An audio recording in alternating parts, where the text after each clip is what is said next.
자, 오늘 말씀의 제목은요, 삶의 지침서가 아닌 말씀을 묵상하라 라는 제목으로 함께 나누도록 하겠습니다. 우리가 지난 시간에 조금 어려운 내용이었었습니다. 그쵸? 자, 전쟁에서 승리하고 돌아온 아브라함을 영접하는 왕들을 살펴봤었는데, 그 중에 한 사람이었었던 왕이 바로 멜기세덱 왕이었었어요. 자, 멜기세덱 왕이 어떤 사람이었었어요? 잠깐 한번 살펴보면 살렘 왕이라고 했었습니다. 그리고 제사장이었었죠. 살렘 왕이라고 하는 것은 그때 당시에 예루살렘을 말하는 겁니다. 예루살렘 왕으로 있었고 제사장이었었던 멜기세덱. 자, 이 멜기세덱 왕이 전쟁에서 승리한 아브라함을 영접하는 모습을 우리가 지난 시간에 봤어요. 멜기세덱 왕이 무엇을 들고 이 아브라함을 영접했습니까? 바로 이 떡과 포도주를 들고 아브라함을 영접하는 장면을 보게 되었어요. 그러면서 도대체 왜 이 멜기세덱 왕이 어떤 사람이길래 이 아브라함이 그러한 영접, 그런 대접을 받고 또한 축복 기도를 받고 자, 그걸로 인해서 이 멜기세덱 왕에게 11조를 바치는 그런 장면을 보게 됐단 말이죠. 자, 그래서 우리가 살펴본 바로는 이 멜기세덱 왕은 앞으로 오실 대제사장의 모습으로 오실 예수 그리스도를 예표하는 인물이다라고 말씀을 드렸습니다. 어, 멜기세덱과 이 예수 그리스도, 대제사장으로 오실 예수 그리스도가 상당히 흡사하고 비슷한 모습이 있어서 히브리서 말씀을 통해서 우리가 그것을 확인할 수 있었어요. 어떤 제사장이 되기 위해서는 족보가 필요했었습니다. 아론과 같이 하나님의 특별히 세우신 아론과 같은 그런 자들의 후손들에게만 제사장의 임무를 맡기게 되었는데 멜기세덱은 아론보다도 먼저 나온 사람이라고 했었어요. 그래서 족보도 없었습니다. 그리고 어떠한 제사장이 될 만한 그릇도 안 됐을 뿐만 아니라 어떤 조건도 갖춰져 있는 사람이 아니었어요. 그러나 제사장 역할을 감당하고 있었다고 하는 거예요. 그것이 뭐냐면 하나님의 전적인 은혜였던 거죠. 하나님의 전적인 은혜로 하나님의 전적인 어떤 선택과 함께 제사장 역할을 하게 되었다고 하는 사실입니다. 이러한 것들을 봤었을 때 예수 그리스도와 매우 흡사하다. 그래서 히브리서 기자는 이제 예수 그리스도를 이 멜기세덱과 비교해서 설명해 주고 있다고 하는 것이에요. 그래서 이 내용을 통해서 멜기세덱은 이제 오실 대제사장으로 오실 예수 그리스도를 우리들에게 미리 보여주시는 거구나. 그러한 인물로서 멜기세덱을 성경이 기록하고 있구나라고 하는 것을 우리가 지난 시간에 살펴보게 되었습니다. 자, 그 일 후에 자, 오늘 본문의 말씀이 시작이 되는데 전쟁에서 승리하고 그리고 멜기세덱을 통해서 영접을 받고 하고 나는 그 이후에 오늘 본문의 말씀이 시작이 되는 겁니다. 자, 환상 중에서요. 하나님께서 아브라함에게 말씀을 하셨어요. 자, 우리 15장 1절인데 자, 한번 보도록 하겠습니다. 이후에 여호와의 말씀이 환상 중에 아브라함에게 임하여 이르시되 아브라함아 두려워하지 말라 나는 내 방패요 너의 지극히 큰 상급이니라. 환상 중에 하나님께서 아브라함에게 말씀하고 계시는 장면이 보입니다. 환상 중에서 말씀하시는 이 하나님은요, 당신 스스로를 나타내시고 당신 스스로가 앞으로 어떤 일을 펼쳐 나갈 것인지, 그리고 어떻게 행할 것이고, 이런 앞으로의 일어날 일들에 대해서 말씀을 하실 때, 이 환상의 방법을 사용하시는 거예요. 그래서 하나님께서 아브라함에게 나타나셔서 이제 앞으로 일어날 일들에 대해서도 말씀해 주신다고 하는 거예요. 이 환상 중에서 만난 하나님을 이 다른 그런 사람들도 많이 보게 됩니다. 우리 성경에서 보면 다니엘도 그렇고요. 그리고 에스겔도 그렇고요. 어떤 선지자들을 보면 환상 속에서 하나님의 음성을 듣는 경우를 보게 돼요. 그리고 여러분들 기억하시나요? 우리 베드로도요. 환상 가운데서 하나님의 음성을 듣게 됩니다. 그 장면 기억하시나요? 고넬료 집에 들어갔는데 고넬료를 만나기 전에 하늘에 문이 열리고 그곳에서 어떤 바구니가 내려옵니다.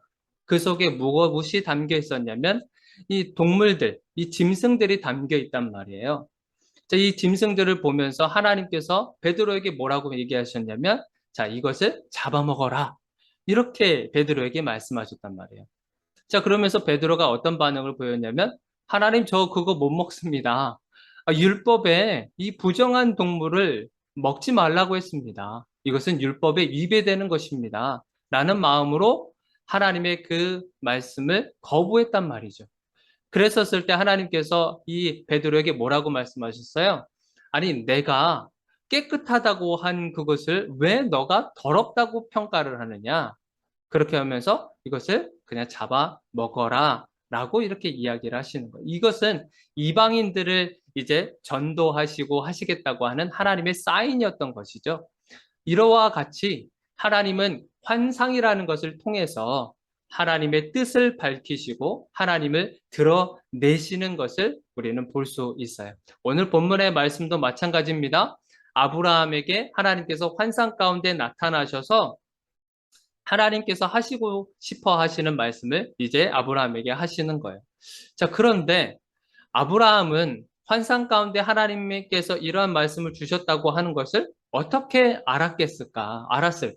하나님의 음성이라고 하는 것을 어떻게 알았냐는 것이죠. 이것은 지속적으로 하나님과의 관계 가운데서, 인격적인 하나님과의 관계 가운데서요, 이것이 튼튼한 관계 형성을 이뤘다고 하는 거예요. 그래서 하나님의 음성이 들려졌을 때, 저것은 하나님의 음성이야. 바로 알아차리게 되는 것입니다.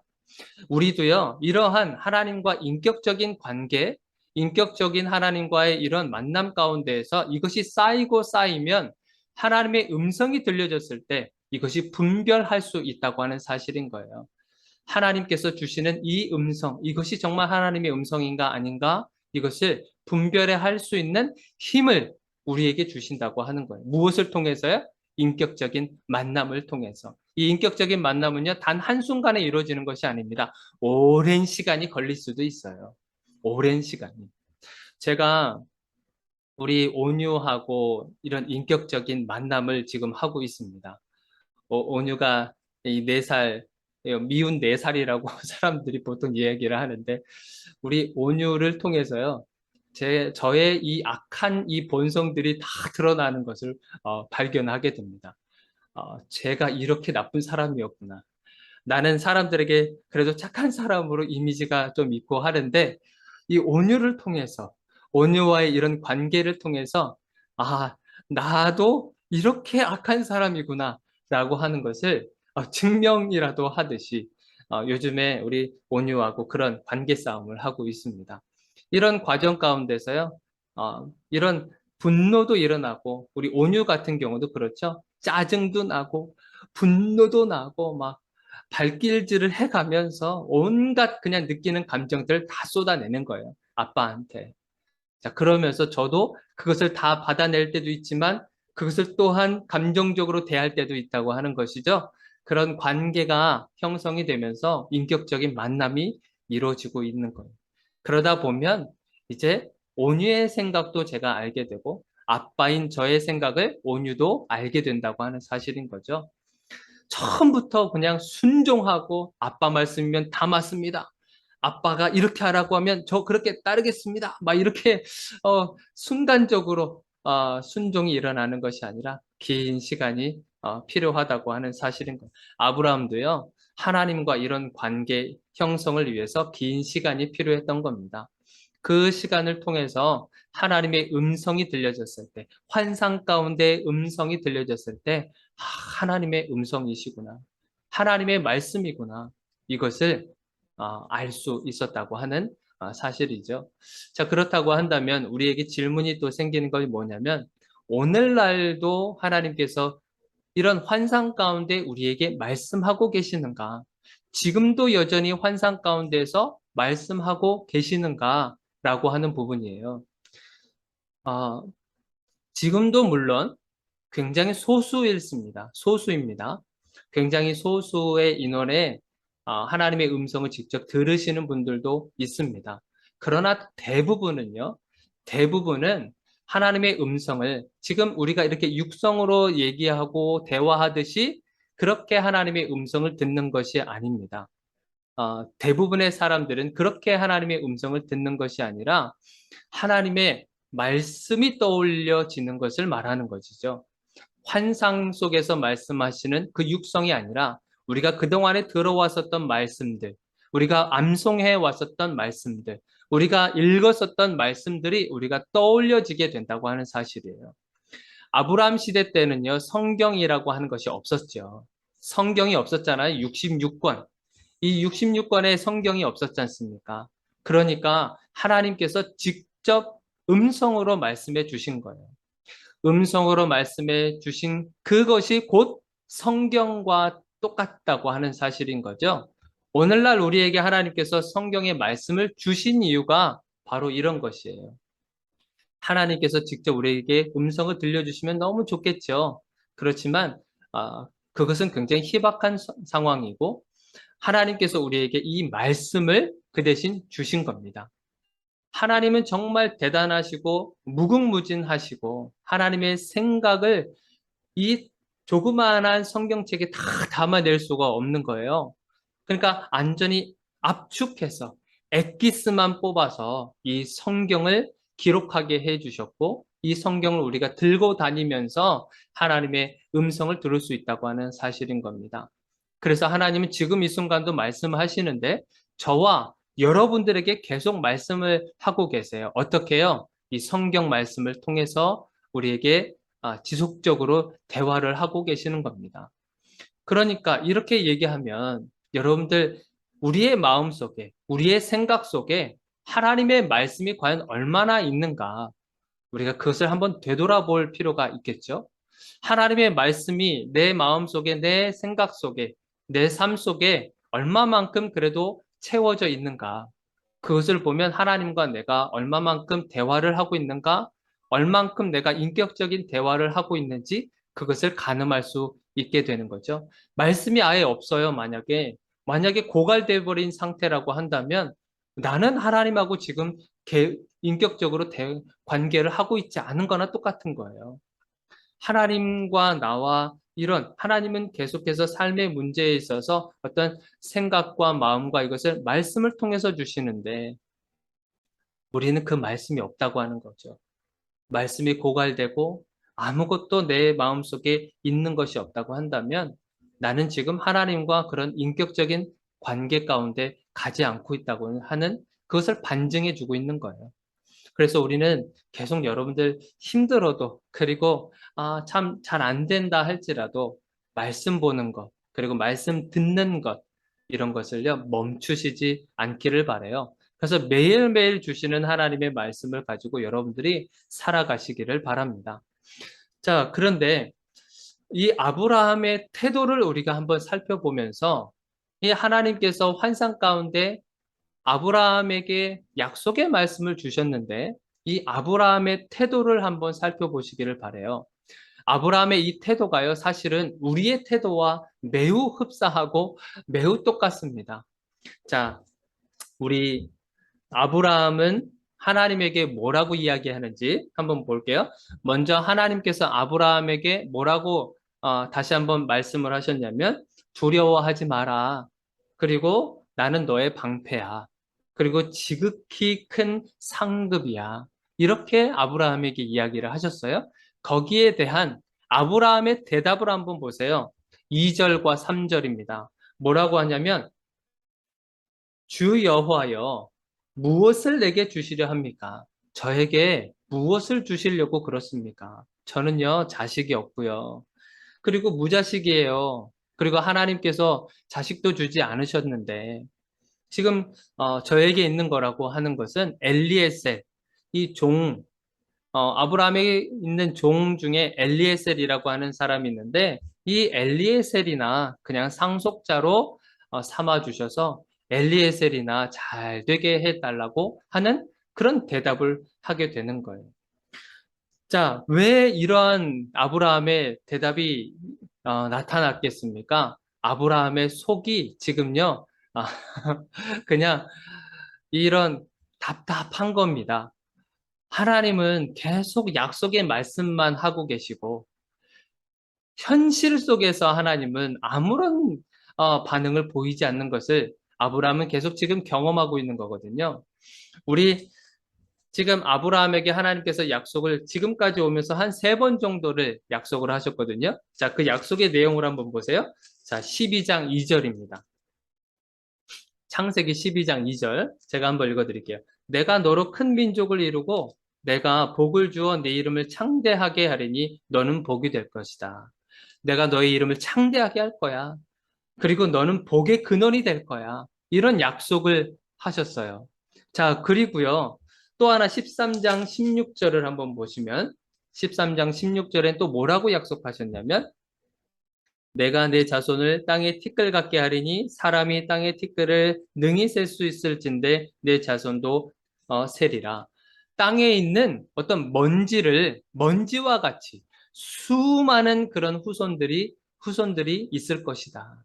이렇게 하나님께서 또 약속을 하신단 말이에요. 그리고 하늘에 있는 별을 봐라. 그 별의 수만큼 너의 자손도 풍성해질 것이다. 이렇게 약속을 하셨어요. 그리고 또 오늘 또 약속을 하신 거예요. 뭐냐면 오늘 본문 말씀 1절에 보니까 뭐라 그래요? 자, 두려워하지 말라 그래요. 그리고 나는 너의 방패야. 그리고 지극히 큰 상급이야. 이렇게 하나님은요, 약속의 말씀만 하신단 말이에요. 약속의 말씀만 하시지, 아브라함의 현실 가운데 들어오셔서 아무런 반응을 보이지 않는 거예요. 그러니까 이 아브라함은 그 약속의 말씀을 듣고 어떤 반응이었겠어요? 하나님, 약속의 말씀은 여기까지 제발 제 현실을 좀 한번 봐주세요. 제 현실은요, 하나님 후손을 이어갈 자손이 없다니까요. 하나님께서 그렇게 말씀해 주셨는데, 약속처럼 말씀해 주셨는데, 제 현실은요. 그리고 제 아내 사례는 또 어떻고요. 자식을 낳을 수도 없는 그런 상황이란 말이에요. 하나님 제발 눈을 뜨셔서 제 현실을 좀 보시기를 바랍니다. 그냥 엘리에셀이나요. 하나님 잘 되게 해주셨으면 좋겠습니다. 그게 하나님 저의 정말 속마음입니다. 이렇게 아브라함은 지금 하나님의 말씀에 대답을 하고 있는 거예요.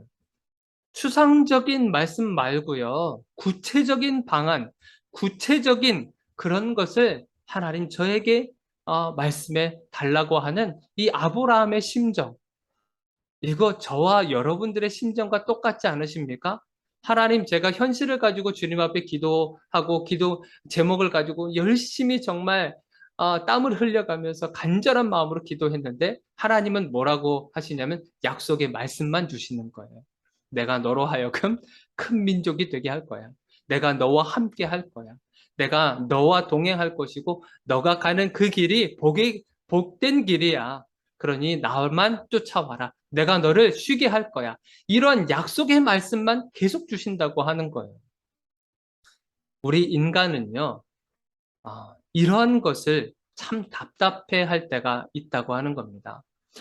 추상적인 거 말고 구체적이고 정말 확실한 것을 나는 듣고 싶어 하는 것이 우리 인간의 본성인 거예요. 그래서 우리 인간들이 예수 믿는 사람들도 마찬가지입니다.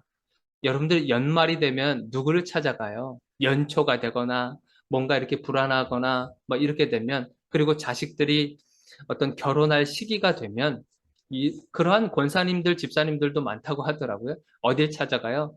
점집을 찾아가잖아요. 오늘의 운세는 어떤가 하면서 그런 것을 찾아가잖아요. 점치는 자들, 그런 사람들이 주술사나 이런 사람들이 보통 어떤 것을 이야기해요? 정확한 것을 이야기해 준단 말이에요. 자, 한번 봅시다. 한번 생년월일을 한번 딱 짚어보더니, 자, 오늘의 운세는, 그리고 올 한 해는요, 아, 당신이 빨간색을 조심하시면 될 것 같습니다. 그리고 이런 사람들과는 좀 멀리 하시기를 바랍니다. 그러면 올 한 해는 큰 행운이 당신에게 찾아올 겁니다. 자, 그렇게 하면서 마치 이렇게 점을 쳐준단 말이에요. 그러면 사람들이 그것을 들으면 굉장히 속 시원해 합니다. 그래서 이 점치는 사람들을 쫓아가게 되는 거죠. A를 선택할까요? B를 선택할까요? 그렇게 하면서 당신이 만약에 A를 선택하면 이러한 일들이 벌어질 것이니까 A 말고 B를 선택하는 것이 좋겠습니다. 이렇게 아예 갈 길을 정해줘요. 그렇게 하니까 사람들이 귓가에 정말 솔깃할 뿐만 아니라 이 점치는 자들을 말을 들으면 행운이 찾아온다는데 그 사람들의 말을 들을 수밖에 없는 것이죠. 그것이 우리 인간들의 정말 연약한 부분인 거예요.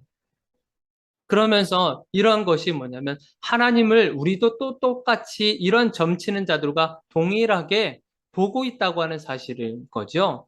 하나님, 하나님 말씀 말고요.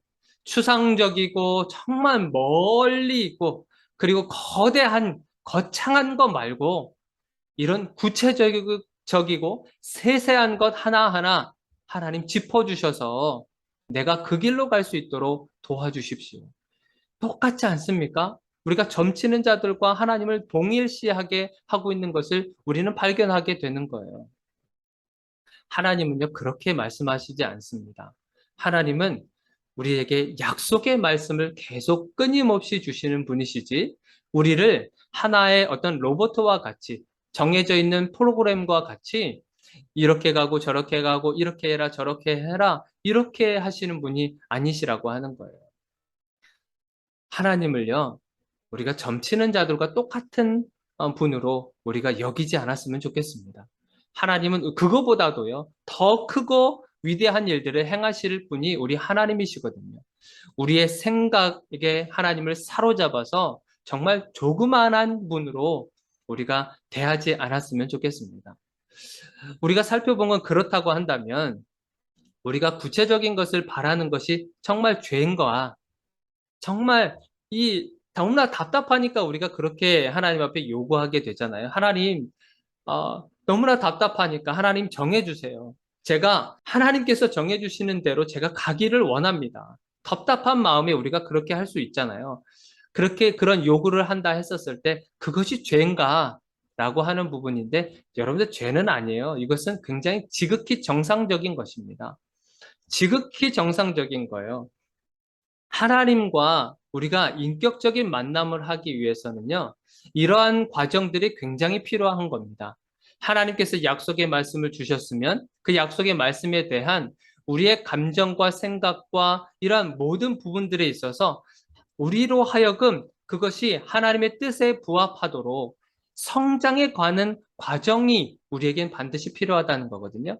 그 과정이 뭐냐면 바로 이런 것들이에요. 이런 요구들, 구체적인 요구들, 이런 것을 해 나가면서 우리가 하나님과 정말 인격적인 관계가 형성이 된다고 하는 사실인 거예요. 자, 그래서 예수님의 제자들도 한번 보세요. 예수님을 쫓아다니면서 기적도 보고 그리고 행하는 모든 것을 바라보면서 이 제자들의 속마음이 어떤 것이었습니까? 예수님이 만약에 왕으로 세워지면 우리도 한 자리 할 수 있겠구나라고 하는 그 속마음들이 다 있었단 말이에요. 예수님께서 정말 온 세상을 다스리고 로마를 통치하고 하는 그 시대가 되면 우리도 그 자리에 한 자리 차지할 수 있지 않겠는가? 라고 하는 속마음들이 제자들에게 있었단 말이에요. 심지어는 여러분들 가룟 유다의 발까지도 예수님은 씻겨주셨다고 하는 사실입니다. 가룟 유다의 속마음을 다 알았어요. 그런데도 불구하고 예수님은 가룟 유다의 발까지도 다 씻겨주셨단 말이에요. 그렇지만 이 제자들, 이러한 예수님과 그런 관계 형성을 계속하면서 감정적인 것, 그리고 생각과 마음과 이런 것들이 계속 공유하면서 예수님과 공유하면서 결국에는 예수님의 정말 복음을 전하는 그러한 제자들로 세워지지 않습니까? 우리들도 마찬가지. 처음부터 무슨 성숙한 그러한 믿음의 소유자를 하나님이 물론 원하시기도 하겠지만 다 모든 사람을 그렇게 대하시지는 않습니다. 아브라함 한 사람을 보더라도 마찬가지예요. 아브라함도 지극히 정말 부족한 사람입니다. 하나님께서 이렇게 약속의 말씀을 주셨는데도 불구하고 감정을 다 토로하는 것. 하나님, 제가 저에게 있는 현실은 정말 다릅니다. 저에게 있는 현실은 정말 다른 겁니다. 지금 한번 보십시오. 저에겐 자식도 없습니다. 아내도 자식을 낳을 수 있는 그런 상황이 되어 있지 않습니다. 그러니 이러한 대화를 예수님하고 하나님과 계속 끊임없이 하게 되는 거예요. 그러면서 관계가 형성이 되고요. 인격적인 관계가 형성이 될 뿐만 아니라 감정과 생각과 모든 정서적인 것을 하나님과 공유하고 있는 거예요. 공유하고 나서, 그러고 나서 충분하게 우리에게 시간을 주시는 거예요. 그러면서 인격적인 성숙이 일어나는 거죠. 신앙적인 성숙이 일어나는 겁니다. 그렇게 했었을 때 하나님은 우리에게 더 큰 것을 요구하시기도 할 것입니다. 아브라함에게 더 큰 것을 요구하시는 하나님을 우리가 그 다음번에 또 살펴볼 수 있거든요. 그래서 여러분들 죄책감은 갖지 마세요. 하나님과 대화를 나누실 때 하나님이 내가 이렇게 요구하면 하나님은 나를 참 믿음이 없는 자라고 이렇게 평가하시지 않을까? 라고 하는 생각을 가지면서 자꾸 그것을 누르지 마시길 바라요. 여러분들이 생각이 떠오르거나 감정이 떠오르면 그것에 대해서 충분하게 하나님과 공유하시고 나누시기를 바랍니다. 그 가운데에서요, 정말 건강한 그러한 생각과 정서를 여러분들이 가지게 될 것입니다. 그 순간에 됐었을 때 하나님은 더 큰 것을 여러분들에게 맡기실 거예요. 말씀을 좀 정리하려고 합니다. 여러분들 구체적으로는 삶의 어떤 지침서보다도요, 하나님의 말씀을 더 묵상하는 훈련을 가지시기를 바랍니다. 아브라함은 어떤 것을 더 묵상했겠어요? 앞으로 인생이 펼쳐질 텐데 어떤 약속의 말씀을 계속 묵상했겠습니까? 오늘 본문의 말씀처럼 두려워하지 마라. 내가 너의 방패가 될 거야. 그리고 지극히 큰 상급이니까. 그리고 내가 너를 바다의 모래와 같이 하늘에 떠 있는 별들과 같이 그리고 그렇게 수많은 사람 그런 믿음의 조상이 될 것이다. 너로 큰 민족을 이루게 될 것이고 너는 복의 근원이 될 거야. 이것을 삶의 어떤 구체적인가요, 이게? 그렇지는 않죠. 그러나 약속의 말씀이죠. 그것을 계속 묵상하는 겁니다. 계속 묵상하는 가운데 하나님께서 정말 그 말씀대로, 그 약속대로 이루어 가실 거예요. 그렇다고 한다면 우리들은 어떻게 하는 것이 좋겠습니까? 여러분, 현실의 문제, 하나님도 다 알고 계세요. 현실에 지금 닥쳐 있는 문제들, 그것을 정말 어떻게 해서든지 믿음으로 해결해 나가려고 하는 그런 발버둥 치고 있다는 것을 하나님도 알고 계세요. 그런 알고 계시는 그 하나님께 여러분들에게 주시는 하나님의 말씀을 계속 묵상하는 훈련을 하시기를 바랍니다. 그러면서 여러분들의 감정도 충분히 하나님과 공유하시기를 바라요. 매일 주시는 말씀을 묵상하시고요. 그리고 혹시라도 여러분들 운전하시면서 자동차에서 들려오는 그런 찬양 소리가 있지 않겠습니까? 아니면 설교 말씀이 떠올려질 수도 있고요. 그 말씀과 그 찬양이 들리면 그것을 계속 묵상해 보시기를 바라요. 그 묵상하는 훈련이 되었었을 때 하나님께서는 정말 그 비전과 그 꿈을 여러분들을 통해서 이루어 가실 것입니다. 저는 간혹 가다가 서울 톨게이트를 지나서 이렇게 수원을 향해서 가는 그 고속도로 있잖아요. 거기에 보면은 한 길가에 굉장히 큰 간판이 하나 서 있는 걸 볼 수 있는데 거기 뭐라고 써 있냐면 Jesus loves you라고 이렇게 쓰여 있는 간판이 있어요. 그것을 보면서 처음에는 뭐 그냥 지나쳐 오고 저기 예수님이 당신을 사랑합니다. 이런 영어 구절이 있네. 이제 그것을 보면서 이렇게 왔다 갔다 하기도 했지만 누군가에게는 저 그 간판을 보면서 새로운 어떤 에너지를 어, 샘솟는 그 에너지를 경험하지 않겠습니까? 저 짧은 그 단어, 그 문장 하나로 인해서 새로운 삶을 살아가는 그 누군가는 또 존재할 거라고 하는 것이죠. 그래서 여러분들 올 한 해, 그리고 이번 한 주를 여러분들이 살아가실 때 여러분들 마음 가운데 그리고 생각 가운데 하나님의 말씀으로 가득 채워져서 언제든지 어떤 삶의 문제가 닥쳐 있을 때 그 말씀들을 하나둘씩 꺼내서 사용하시는, 그래서 그 말씀을 묵상하셔서 여러분들이 그 삶의 문제 속에 지혜를 얻으셔서 잘 헤쳐나가실 수 있기를 정말 주님의 이름으로 축원드려요. 그리고 여러분들의 생각과 마음을 하나님과 충분히 공유하셔서 성숙한 신앙인으로, 성숙한 그리스도인으로 여러분들이 성장하기를 정말 주님의 이름으로 축원드립니다. 기도하도록 하겠습니다.